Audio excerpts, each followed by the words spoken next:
What is up, guys, and welcome to another episode of Guarani Vision, the first ever podcast dedicated to Paraguayan football in English. As always, I'm Roberto Rojas, and joining me is my great co-host, Fede Perez. And here we are yet again at the end of the month. It's Semana Santa, it's Holy Week in Paraguay, one of the more sacred holidays, not just in the Catholic calendar, but of course in Paraguay. Obviously, it's a time where people can go relax and, obviously be with their family, and such a sacred holiday that is obviously in a country that's very religious. It's like 95% Catholic or something like that. But nevertheless, football does not stop. Football does not stop because of holidays and religion. We obviously saw some drama, you would say, both on and off the pitch involving Paraguayan teams. We'll also talk about looking ahead for Paraguay as they go into obviously the new month in April with the Copa Libertadores and the Copa Sudamericana group stages starting, and talking about what the Paraguayan teams will be able to do in that. So let me go to someone that has been dealing with have you made your chipa yet, Fede? Have you made your chipa so far? Because I've been seeing some pictures. It's usually around this time that people are starting to make those foods on this day that we're recording, on Holy Thursday over here in Paraguay and then across the world for those that celebrate. Yeah, totally. Hi, Roberto. Hi to everyone listening to Guarani Vision once more. And yeah, it is a very important holiday here this whole week, I would even say, with Holy Week, with Semana Santa going on, a good excuse for a lot of people to get away from the city, to leave work for a couple of days, to get relax after what was the summer. A lot of people couldn't take their vacations maybe on the summer, so they take this week. They go to the beach, they go to the countryside to visit their family members. The more religious ones probably stay home and respect all the rules there are around these holidays. Like you said, Thursday, as we're recording, is Chipa Day. I mean, most of the houses, everybody's doing their own Chipa. I actually anticipated myself. I think I went to a festival and it was full of Chipa like 2 days ago, so I had enough Chipa for a couple of days. So I'm not going for any Chipa on this Thursday, but Friday, no meat. So you got to respect those kind of rules, those traditions here in Paraguay. People are very respectful of that situation here every year. It's very quiet, to be honest, in the streets. There's like nobody here. But we got football, thankfully, coming back after this FIFA break, after this international break. It would have been awesome to come back on this podcast, back on this show, and be able to talk about Paraguay, the senior national team. But unfortunately, we did not play. The only match that we had arranged against Russia, a tragedy that hit that country. Unfortunately, it affected the game, and the game was suspended right before it was supposed to happen. Russia did play against Serbia, but could not play against us. So it was unfortunate to not see the players, mainly in CISO, players that were called up for the first time. Unfortunate for them that they had to do the trip to Russia. They were already practicing. They were getting ready for the match, and they just couldn't play. Thankfully, we will have a couple of friendlies before the Copa America. That was good news coming after what should have been the friendly against Russia. Positive vibes after the two friendlies, also that the under 23 squad played, the team that's getting ready for the Olympics that will be played in France. We got a win. We lost the second match, but the starting 11 team did win their first game. So we definitely got to talk about the team that's getting ready for the Olympics and everything that's obviously going to happen again this weekend, because we will have a couple of new coaches coming on the scene, especially Cerro Porteño coming with a new coach. Cerro that's going to get their home ground back. Also, that's very important for them. Olimpia trying to catch up with Libertad. They're going to have a face-to-face this weekend also. So big games also happening this weekend, Roberto, as we're heading into Eastern, as March is already coming to an end. And I'm looking into April, and I'm seeing Intermedia, second division, women's tournament coming up soon. We got so much that's still about to happen, that's still about to start in this 2024, even though we're halfway there if we're going to talk about the upper two itself. It's hard to believe we're already in April, man. Like it's hard to believe that, in about 2 months' time we'll be focused on the national team and everything around that, but we still have to focus on club football that's happening, and obviously with the Libertadores and the Sudamericana starting in the next couple of days. But let's go on what you had mentioned for the Paraguay national team to begin, because yes, Paraguay were supposed to be playing in Russia. They were actually in Sochi training, Dani Garnero and the entire team. However, the Friday before the game was supposed to be at the Spartak Moscow Arena, the VTP Arena in Moscow between Russia and Paraguay. There was a tragedy. There was an attack at a music venue over there in Moscow, where I believe 150 people died or something along those lines.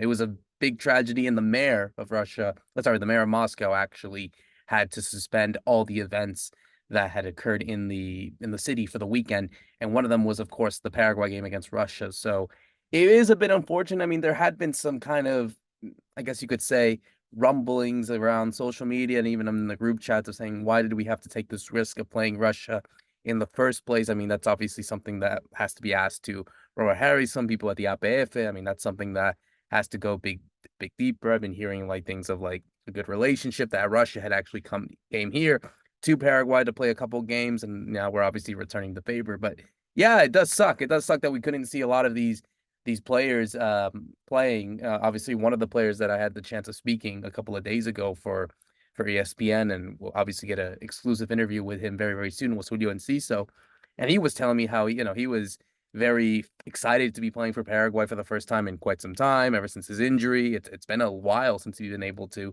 work with even Dani Garnedo, the manager that kind of helped him out before he left for England. And yeah, he was just very sad that he couldn't play this game against Russia. And I'm sure a lot of the other guys feel the same way. Your Miguel Mirons, your Ramon Sosas, Diego Gomez, some of the players that got their first ever call ups like Damian Boadilla, Faricio Peralta, Alex Arce, that kind of thing. And yeah, I mean, obviously, we're not going to talk about, this tragedy or anything like that, but I think certainly from what we've been hearing from rumors, like you had mentioned, there is the possibility of a friendly or two friendlies before the start of the Copa America, and again, which will be a tough group.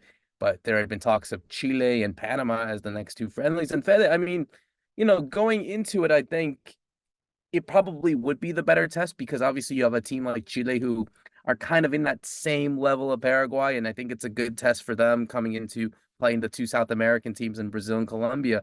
And for Panama, it's a team that kind of is in the same level of Costa Rica, who actually qualified. They will be the other CONCACAF team that Paraguay will be facing that was confirmed this weekend, actually, in their playoff. They beat Honduras to go and play in that final game in Austin. So, yeah, I mean, certainly Danny Garnedo, and I think this entire, the APF and even the boys as well, they need to get something that has to be done beforehand because they're not going to go into a tournament in such an important tournament like the Copa America just that cold, and certainly they need some sort of time to play and be able to show what they can prove. Yeah, and I want to kind of hear the players and the coach start to say, we're going to go into this tournament and fight for this tournament. We're going to try and compete in this tournament. I just try to build a good squad or something like that. We've been hearing this over the last two Copa Americas that Paraguay has played with different coaches. No, we're looking into trying to get back to the World Cup. That's a real objective. That's what we're trying to achieve. That's what you've been hearing lately, and I'm kind of tired with that situation. I want to go into the Copa America, and I want to aim for the title, especially after what we saw in the Pre-Olympico. We got young players that are in top shape right now. We have players that are playing in Europe. I think we can compete against the big teams in South America, even though you saw Brazil with very young players that's just looking amazing. You saw Colombia beat Spain in the U.S. I mean, we saw some teams that we're going to have to face in the group stage that are in really good form as of right now. Uh, we have to go with the right strategy. We have to look into these games and be prepared for these matches. But a lot of people were criticizing, were asking themselves, why are we playing against Russia? Why is this the only friendly that we're gonna play when you had the opportunity to play two in this window? And we never got the answer for that situation. A lot of people do think that because of Paraguay and the ranking as of right now, because we haven't gotten good results lately, because we haven't been to the World Cup, it's kind of hard for our national team to get good friendlies or to get the invitations because, as a lot of people already know, you have to get invited. But you have to. These countries pay pretty much everything for us to go and play against them. So Russia was apparently the only one that made an invitation for us to go and play there. That's part of the reality, I would even say, of the Paraguayan football itself. I mean, can Paraguay actually get another friendly if it wasn't for Russia? I mean, was this the only option we had? And it was take this or not play at all. Maybe have a training session here in Paraguay, and that was it. While everybody was playing at least 2 games, we saw Argentina do it, we saw Ecuador do it, we saw Colombia, Brazil, pretty much all the South American national teams played 2 games, and we only had one, and it was against a team that was, it's in war, to be honest, and that's what people were saying here. I mean, it's a risk to go and play against Russia in Russia right now, and there's a lot of people saying no, but we got Paraguayans that are playing in the Russian league. They're playing pretty much every weekend. They haven't had any problems whatsoever ever since they went over there, but it was a risk, and unfortunately, this tragedy did happen right before we had to play the game because, as a lot of people know, I mean, as of right now, in Russia, there is normal life. I mean, people are studying, people are going to universities, people are going to concerts. That normal life was happening in Russia. So the game was going to be able to be played. There wasn't any risk of that situation before they went, but it was an unfortunate timing, we could say. And the losses, obviously, so many people died in this horrific tragedy. But looking for the team, I was obviously looking forward to. I don't know if you have the team right there, Roberto, because it did kind of spread. I believe in Paraguay media, especially because Garnero didn't confirm it, but there was a team that was going around. I don't know if you have it there, but he was going to put the 4 players that I did want to say. Do you have the team there, Roberto? Just mention it right before I keep on going. Yeah, no, I actually, it's a good thing that you actually mentioned that because I do have the team. There was going to be, obviously a very strong side, and just give me a second to look at it. But I think it was going to be a team that I think was going to be very much important. And looking at it right now, the team that Danny Ganero was actually going to set up for the game against Russia, it was going to be a 4-3-3. It was going to be Carlos Coronel in goal, your back four of Ivan Ramirez, Fabian Balbuena, Omar Lerete, and Matias Espinosa. Then you have your midfield three, a three that's kind of been one of memory so far, Fede, of Matias Villasanti, Andrés Cubas, and Diego Gomez. And then your magic three, your three amigos, the three fantasticos up front, Miguel Almirón, Julio Enciso, Ramon Sosa. I mean, that would have been a really good team to see. And I look, I mean, if that's the team, and obviously there's going to be some changes from here and out. Obviously maybe Gustavo Gomez gets his starting position back when he returns from injury for the Copa America, but that seems to be the team. I mean, I personally would probably have to pick that team for the Copa America, barring any big injuries. That's my dream team, Roberto. I mean, yeah, obviously you got to put Gustavo Gomez in there. He's the captain. He's been our main man in defense for so many years. They're going to respect him in that spot. I don't think anybody's going to take that spot away from him anytime soon. So he was probably the only one that was absent. Even I had some doubts on the goalkeeping position, but no, he was going to keep Carlos Coronel there, even though Fernandez is back to fight for that spot. And we were going to play without a center forward. And Garnero has been trying different teams, different formulas, and it was going to be very interesting to see all these guys. I mean, that midfield, yeah, like you said, they played several matches already. Diego Gomez is probably the one that needs to catch up with Matias Villasanti and Andres Cubas. They've linked up more. I think they played a whole bunch of more games than they have with Diego alongside with them. But Ramon Sosa, Enciso, Miguel Almiron, that was probably the first time we were going to see the three of them uh, uh, uh, play together and in a big match like this one. And we all know what was probably going on with Julio Enciso. You said you had the chance to talk with him, and he was probably one of the players that was looking forward to playing this game because it was going to be a comeback for him. It was the chance to reunite with a lot of players that he hasn't seen in a long time with the teammates. And I got a sneak peek of the interview you had with him, and it was nice to hear him get so excited about the players that he's going to play alongside in the Copa America that's coming up very soon. He mentioned Ramon, the level that he's at right now, Villasanti. He also mentioned Almiron. That's very important. He feels like he's around very good players and a good team that can build on this situation. And then he also mentioned Garnero, right? The Garnero is a very important coach for him. He's the one that took him under his wing when he was just starting out. And he knows him very well, Roberto, just like he knows Diego Gomez, like we said on the last episode. And I do think Garnero can take the best out of Julio Enciso. I think we can see that great version again that we saw in Libertad.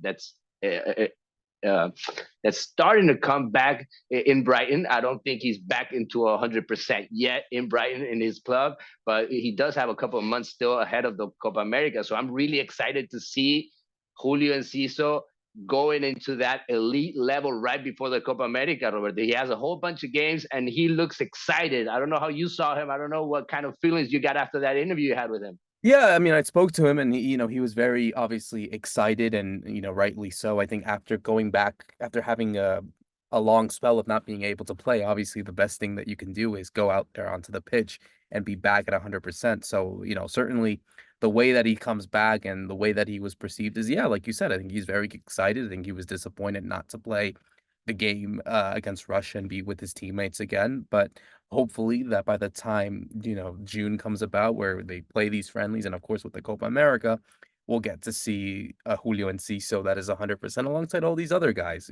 Certainly you have a lot of these players, and I think that's always been kind of the issue that we've had, recently, is that we've had a lot of players who perhaps hit form at the right time, but then there was always a setback, maybe an injury, or like if there's a game suspended. Ramon Sosa, that would have been really nice to see him link up together with them, because I don't think they've played together at all at national team level. I think I'm sure obviously Miguel and Julio played with each other, and Ramon has played with Miguel, but never all the three, or with Julio, these guys. So it would have been really nice. And I'm curious to see that that Garnero would put Julio in that kind of center role, because one thing that he did talk to me, that he does like to work as more of a false nine or on the wing, and that's something that I think is great for him, because certainly it's a position that can move well. So, I guess to close out this conversation, because we're obviously going to have a lot of chats about it in the next coming weeks with the Copa America and hopefully the squad that we're going to get, but is what we saw, is this a case where we see kind of a Paraguay side without the likes of Tony Sanabria or Haram Barreiro or Angel Romero, Alex Arce as well, and that Garnero will trust Enciso coming back to the form in a position that maybe he's not as strong in, but he's going to trust him, and that Paraguay will have to play without a traditional number nine for the Copa America. Yeah, it's kind of weird to see that, right? Because yeah, maybe a couple of years ago we didn't have several center forwards as we have right now. I mean, Avalos in a great moment in Independiente. You said Tony Sanabria also pretty much scoring every other game, also in the Italian league. Unfortunately, he was injured for this match, but Alex Arce also coming in hot from one team to another. Now playing in Ecuador. We have Angel Romero also coming back. He's scoring in Corinthians constantly. So you have a whole bunch of center forwards now that are looking like they're in their best moment, that they're scoring pretty much in every game. You're going to have to pick one. You're going to have to give the confidence to eventually one of those. But yeah, you're looking at the three up there. You're looking at Ramon Sosa, Julio Enciso, Miguel Almiron. Those are not players that can score a lot, to be honest. They don't score in their clubs constantly. Maybe Ramon Sosa is the one out of the three that's been scoring more this last season, but I do think they're gonna need a center forward for certain games. I mean, even Julian Ciso told you I like playing with a center forward, being behind that nine. I think he was talking about that time that he used to play with Tacuara Cardoso. Also, that was a great link in Libertad. Maybe we can see that with Alex Arce, with Adam Barreiro, eventually in the national team. Also, I don't know if this is the team, this is the starting 11 to play against Colombia or Brazil, to be honest with you, in the Copa America. I'm looking at Ivan Ramirez. I'm looking at Espinosa on the sides of that defense. And I don't know if we're going to play with those attacking players on the sides, if we're going to play with three forwards like Garnero wants to play in this 4-3-3. I don't know if we're going to play against the big teams this way. That's my big question as of right now. But we were going to play against Russia this way. And this is the team that Garnero apparently likes. So hopefully when they eventually do play, maybe against Chile, maybe against Panama right before the Copa America, this team plays really well. And this is the team to go into the Copa America, because this is the team that I like, Roberto. Pretty much don't change anything about it. If it works, I'm loving it. But we need to see it in practice. Obviously we need to. It's really unthinkable that the other 15 teams in the Copa America that will be participating can play a game and we can't. And we're a team that is obviously we're better than some of them over there. But yeah, we need to see it in practice, because we can't say, oh, that looks good on paper. What we can see on the pitch that's when we can fully assess it. And hopefully we get to see that in those friendlies against Chile and Panama if those are confirmed. As we switch gears to a team that also has ambitions to do well this European summer or North American summer. It's the U23. The U23 side was able to play in two friendlies actually against a team that is going to also participate in the in the Olympics, and that is the Dominican Republic. The Dominican Republic had played Paraguay at the Libertad Stadium. Paraguay were able to get the first win, but the second game actually was a different story because they were losing 2-1 at one point, but then a full-on brawl happened just 10 minutes from time. To this day, I don't even know what sparked it, if something had happened, but obviously it was a big brawl that kind of got a lot of attention, not just in Paraguay, but all around the world, really. And certainly I think that is obviously not the way to really go into a tournament. And yeah, they were playing with their subs, and obviously they have some players that they're obviously not going to be using, perhaps for when the Olympics happen. But I think one thing is for sure that if Paraguay are going to be playing these type of games heading into, and they're obviously going to get more friendlies before the start of the Olympics, but you can't have that level of indiscipline, Fed. I mean, that they have to be really mature to their level that help them win, the Sudamericano to qualify. Because once those big games happen, they need to keep their cool heads and be as disciplined as possible heading into the tournament in France. Yeah, we kind of saw that mentality during the Pre-Olympico. I mean, a team that was fighting for every possession, that was going in strong for every ball that was loose in the field. But against Dominican Republic, it was a heated one. Not just the second match, but the first match also. I was able to watch the game, and there was a lot of talk in the field, and players were kind of going at it verbally, and it just went up and up, the temperature. And by the second game, players were really hating each other, and the ref was kind of not noticing that situation. And by the end of the game, yeah, unfortunately, a fight broke out. The substitutes, the whole bench just went into the pitch, and a whole brawl ended the match actually, because there were still about 10, 15 minutes to be played in the game, and we had the opportunity to still fight for the result, even though the result is just for the history, right? I mean, what you need right now is for the team to play, is for the players to try to fight for a spot in the list. That's why That's why maybe sometimes these situations also happen in the friendlies. We see it a lot in preseason in clubs. When players are fighting for the starting role and they just want to show off, they want to do everything they can on their team, and it kind of got away in that sense. Also, I think in that second match, it happens sometimes when you play against the same team, also because you beat them once and they want to beat you on the second game. So it kind of got heated. I think. Unnecessarily, obviously, but the players try to take the best away from that situation. Also, saying no, we're trying to defend our teammates, we're building the relationship in the locker room. But this is not what you want to see in the Olympics. Obviously, you don't want to see that attitude being taken to France when you play against good teams, and when you have to be obviously focused on those big matches. Hopefully Paraguay gets their head on the right place. But I was looking more on the first game, because obviously that was the game that we won 2-0, and we were the better team on that game. And especially because our coach pretty much put the starting team on that match. And I was looking especially on that midfield, because it is something that I talked about. Without Diego Gomez, without Fabricio Peralta, what was he going to do with that midfield? Because there are a couple of spots open there. And I'm looking at Angel Gonzalez starting. He's obviously going to be the goalkeeper. There's no doubt about it there. Alan Nunez, Ronaldo de Jesus, Gilberto Flores, and Leonardo Rivas, Danny Rivas. I think that's pretty much the starting defense. I don't think there's going to be much difference there. But in the midfield, we saw Fernando Cardoso, Wilder Vieira, Juan Salcedo, and Diego Fernandez. Diego Fernandez is a very interesting player from the Sportivo Luqueño. We talked about him. He scored a couple of important goals already this season.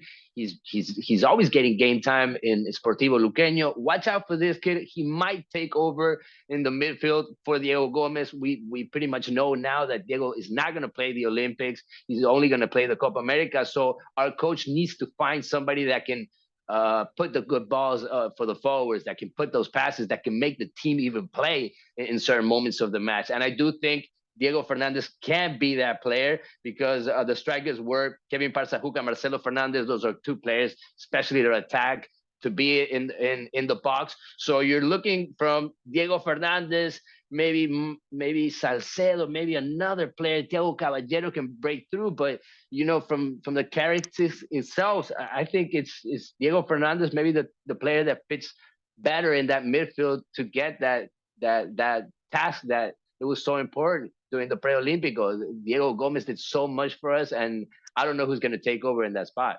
Yeah, and of course the big, I guess, dilemma we have as well is also you have less players. It's 18 players in comparison to your standard 23, and you get the option of three overage players over the age of 23. So that's going to be I mean, certainly I think Carlos Harasalier has already got that in his mind. I think that he's been asked about it so many times, not just for Diego Gomez and his exclusion, but now, okay, what's our plan B? What's our plan C? Because certainly we have to wait and see if it's going to be that team. And the Fed, I mean, certainly just going in and closing out, I mean, you're going to have to find your best players. You're going to have to find players that are on the national team that, one, perhaps want to play, and I'm sure a lot of these guys do, but also, if their clubs are able to get them, and also what fits their system, because I think that's also the important thing. One thing is to have players that they trust and that help them win the Pre-Olímpico, but at the same time, you want players as well that, perhaps can fill in roles that perhaps didn't work well. Certainly it could be the midfielder, could be the attack. Like you said, I think Diego Gomez is the big one, so that's a big replacement. But, like you said, is that back four going to stay the back four? Is it going to be a case where we might get some other guys that could go in? I mean, that's kind of the big things. And I'm curious to see what Jara Salier and his coaching staff think about not just what he has available, but also what works best for his system to play these certain games that are coming up. Yeah, which are the players over 23 years old that he's going to bring into the squad also, Roberto? Because I'm not getting the feeling that the senior team is completely working for the under 23. It looks the other way around. Like the under 23 is working for the senior national team, because we had a good couple of good players. Obviously Diego Gomez and Fabricio Peralta were the ones that made the leap now to the senior national team. But those are two players that you're losing. And if the senior national team is going to have all the rights to take the best players, and all the focus is going to be, or our main focus is going to be on the Copa America, you still got to take a couple of good players to the Olympics. And who are those players going to be? I understand that our mentality right now, and for most of the players that are on the national team, on the senior national team, it's we have to go back to a World Cup. We're in depth in this situation. The Olympics, it's a good feeling. It's a good opportunity to do something for the country. But most of the players that are on the senior national team, they are only thinking about going back to a World Cup and giving the country that feeling once more. So it is a problem for a coach right now to see which players he can count on, which players want to come and play for this team, which players are gonna be given that opportunity by their clubs also, because the club has to let you go also. So it's a problem right now. We don't know which players our coach is going to be able to take to the Olympics to fill that roster, Roberto. Yeah, and also, like you said, for one thing, yes, it's a good experience. It's only the third time that Paraguay will play in the Olympics, but you have to also look at it and be honest.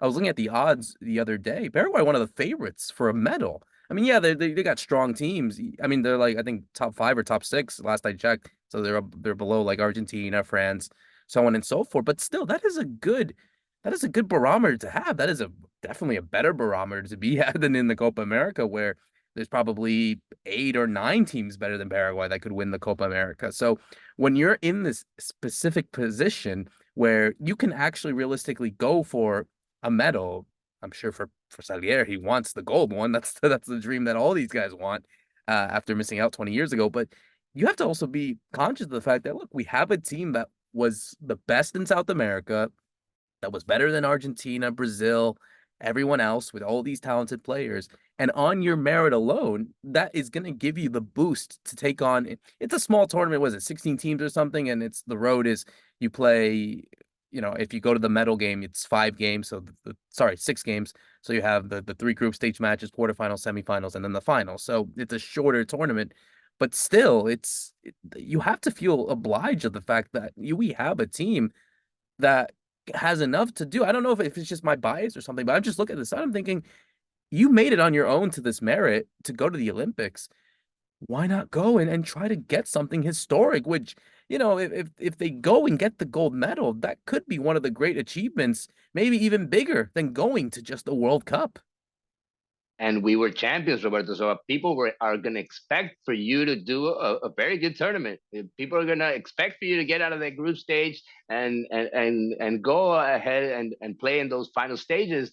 So you got to build a good team. You have to have players with experience. Also, we're looking at what the other national teams are going to take, and they're going to take their best players. So we definitely have to look for certain players that can give us something different. But it's not easy to touch a team that was just champion. It's not easy to bring an experienced player into that locker room and be like, you're the leader now, you're the captain now. Obviously, I'm looking into the Paraguayan league, and I'm seeing a whole bunch of players that are experienced that can maybe give you a hand in certain games. Like, why not bring Tacuara Cardoso and give him one last dance with this team, with this national team in an Olympics game. Maybe he can lead you in that sense in the locker room. Also, I don't know if Carlos Jara Seguer is going to look into those experienced players of the Paraguayan league, or maybe see which players can really, like I said before, get the permission from their clubs, want to play this tournament also, because a lot of things need to combine for players over 23 to be able to play in this coming up Olympics in Paris. I'm looking into that decision because we're getting close to that period, and Carlos Jara Seguer needs to make up his mind. There's a lot of conversations going on, and I think in the next couple of weeks we'll know a little bit more about which players finally will go to the Olympics, Roberto. And I'm really looking forward to that because I have my expectations. I'm looking into Paraguay to make it out of the group stage. I do think the draw was very good for us, even though we got to play against a couple of champions, African champion, Asian champion, but we got to get through. People are going to expect that out of us. They will, and that will all start, I guess, with the team that we bring to the Olympics as well. But obviously, we have time for that. One thing that we have to focus on, of course, to close it out, is the games happening this week that we have to focus on with the Copa Libertadores and the Sudamericana. We'll get some action. Starting off on Tuesday, actually, we got some games happening on Tuesday between some Paraguayan teams. Nacional hosting Argentinos Juniors at the Defensores del Chaco, then Sportivo Almeriano taking on Atlético Paranaense at La Nueva Olla. And that's a big thing as well, because that's something that had been making some rumblings over there, Fede, about a concert that happened the other day, the Luis Miguel concert, and the state of the pitch, man, and say, oh, it's gonna be ready for Tuesday. Do you have doubts? Because I don't know. I mean, obviously it's a whole different case, and I think both these two teams are going in as underdogs, but that pitch does not look good for a game. I don't know. Maybe it's just me, but I'm just looking at the photos and the videos. I don't know if it's ready, man. I didn't go to the concert, so I can't say I saw how the ground is, but I did see pictures of it and a lot of sand above the grass. It's pretty damaged, and I don't know how long it's going to take for that grass to grow, for all those spots to eventually go away. But it is a problem, Roberto. I mean, you waited so long to try to get the stadium ready, and yeah, obviously you had a couple of concerts. I think there's still going to be another one, Carol G, in a couple of weeks. I believe is also coming to Paraguay, and is going to be at that same stadium. But yeah, Cerro does have the best stadium. They can do these great concerts in it, but what's going to be your focus? What's going to be your goal as of right now? Is it to play there? Is it to open it up for other teams also, because other teams need it? And Cerro is going to do that, but there's going to be a lot of games being played there, and Cerro is trying to fight for a championship. If I'm the new coach and I'm looking into the situation, it's not the best situation as of right now. You need a team that you need to build a good team. You need a team that can play well with the ball, and not have your ground 100%, not have your stadium. There's a lot of criticism behind what's going on with Zapag, their president, and to have a stadium in this situation is it's obviously not the best. We need to get Defensores del Chaco back into their best form also, because that's the other stadium that can be used. Libertad thankfully got the opportunity to play their home games in Libertadores in their stadium. This hasn't happened in the last couple of years, but they will play. Besides playing the game against River in Defensores del Chaco, they will play all the other games in their home stadium. I think that's even an advantage for them. But for other teams, it's not good, Roberto, for Nacional to not play in their home ground, for Ameliano to not have their stadium, for Trinidense to be building more stands as they're playing the Sudamericana. It is a problem this year in 2024. We don't have that many stadiums, and these teams don't want to go to the countryside. They can go to Encarnacion, maybe they can go to Ciudad del Este, but no one had prepared for that scenario. These teams thought that they would be able to use Defensores del Chaco, maybe La Nueva Olla, Cerro Porteño's ground, but things are not looking good in that sense, Roberto. And we're looking into 2030, and people are saying we need to build a new stadium for just one World Cup match. And it's reality as of right now in Paraguay. We don't have big stadiums prepared for big matches like we're going to have plenty of those in this 2024 season. Yeah, it's going to be really interesting to see what happens, and we'll have to see how these teams perform, because obviously the Copa Libertadores begins as well for two teams, Colo-Colo against Cerro Porteño and Libertad traveling to Uruguay to take on Nacional. I mean, yeah, for both of these two teams, they need the obligation to get something out of there. Cerro's first game, in the group stage in this kind of competition with their new manager, with Manolo. I mean, they need to get results out there, and I think that would put them in a really good result, and I guess you would say a positive outlook heading into, because obviously I think this is the team that they're going to compete, similar to what Libertad is with Nacional. These two teams need to get results away from home if they're going to be able to compete and qualify out of the group stage. Yeah, we've seen certain teams have problems with the double competition, playing two competitions, playing every 3 days. It happened with Nacional. It's been happening with Trinidense. Also, these are two teams that had a very good season in 2023, and you're looking at the way they started out, and they're really low on that Apertura table, even though they were able to maintain themselves on the international stage. They're not doing well, Roberto. So I'm asking myself, is it motivation? Are players only thinking about the international stage because it is the way that they can show off? It's the way that they can make even more money, or what's going on in the locally? Because it's weird to see Sportivo Trinidense and Nacional being so far down in the Apertura.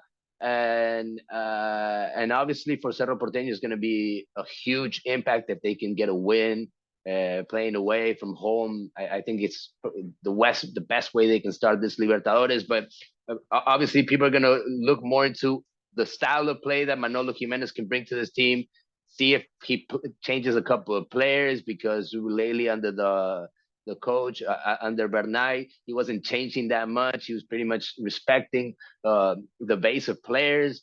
And Achucarro, the only game he managed, he actually showed a couple of players that really stood out. But obviously, it's going to be all on Iturbe and Cecilio Dominguez. Those are the two players that I'm looking at every single game in Cerro Porteño. If they show up, if they make the difference, Cerro Porteño can do something in this Libertadores that they're going to start. As for Libertad, obviously hard game also, but I think Libertad is the team that can do a great Libertadores, Roberto.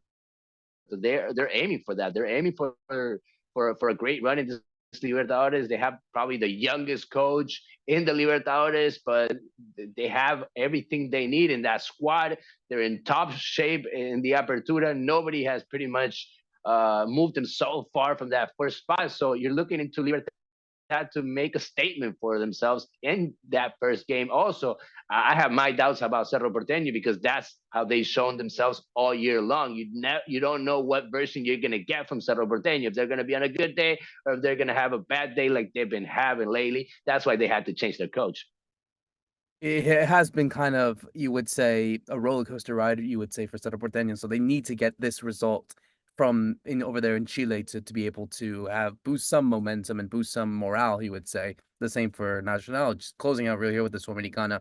Like I'd mentioned, it will be Nacional hosting Argentinos Juniors it will be Sportivo Americano hosting Atlético Paranaense. We have two other Paraguayan teams that will be playing at home. Sportivo Trinidense, their first ever Copa Sudamericana game is against Fortaleza, their first group stage game. And then Luqueño taking on Racing. I mean, out of these four games, Fede, they are very tough. All of them are very tough. Maybe even, probably the toughest games that they could have for a lot of these teams. Can any of these four Paraguayan teams snatch results at home? Because that's going to be a big factor for them, having to get results at home. It's so hard to know which version we're going to get out of these teams. I mean, I like what I see from Ameliano, especially just because of the players, the level that they're showing right now. Samudio, Piru Contreras. There are certain players that are showing up pretty much in every game for this Sportivo Ameliano. I like the coach that they have, Pedro Sarabia. He's a very defensive coach. He knows how to set his team in defense, so it's really hard to score on them. And I think that could be a good thing in the international stage, especially when you have to defend a lot and when you can't attack that much. It usually happens with Paraguayan teams. You don't get that many opportunities in these kind of matches. So I think Ameliano fits in that role in the international stage because that's the way they play in the local league also, right? Not so much as Trinidense. They like to be an attacking team. They like to pressure more. Nacional, I don't know. I don't know their DNA so far. They've had good games. They had bad games. Just like Cerro Porteño, it depends on what kind of day they have to see if they can get a good win. But if there's a match that I'm looking to this week, it's Racing against Sportivo Luqueño. Just because Sportivo Luqueño won again, they're second in the Apertura. They're looking hot. They're looking like a good team. They're looking like they got themselves together. They got the fans behind them. When it's not pressure, when the fans are pushing the team, look out for Luqueño. And they're playing a giant like Racing, who also is going to bring a lot of fans probably. But this is the team that I'm looking forward to seeing this week, Roberto. Sportivo Luqueño taking their good moment in the local league to the international stage and see if they can start building a good Copa Sudamericana. People are expecting that situation from Sportivo Luqueño just because how good they look so far. Yeah, I was about to say, I think Luqueño is the team that I'm looking forward to as well, playing this Copa Sudamericana, playing with, obviously a fan base that is so fanatical, you would say, out of all the four teams. I think they are the team with the most fans, you would say, if you had to compare them. So it will be a very interesting game, and I'm looking forward to this and to the games that are happening in the Copa Libertadores and the Sudamericana for the six Paraguayan teams that will be participating. So keep an eye on that. We'll obviously be talking about that next week on our next episode, Guarani Vision, as we close out another great episode for myself, Roberto Rojas, and Fede Perez. Thank you so much for listening in. See you soon.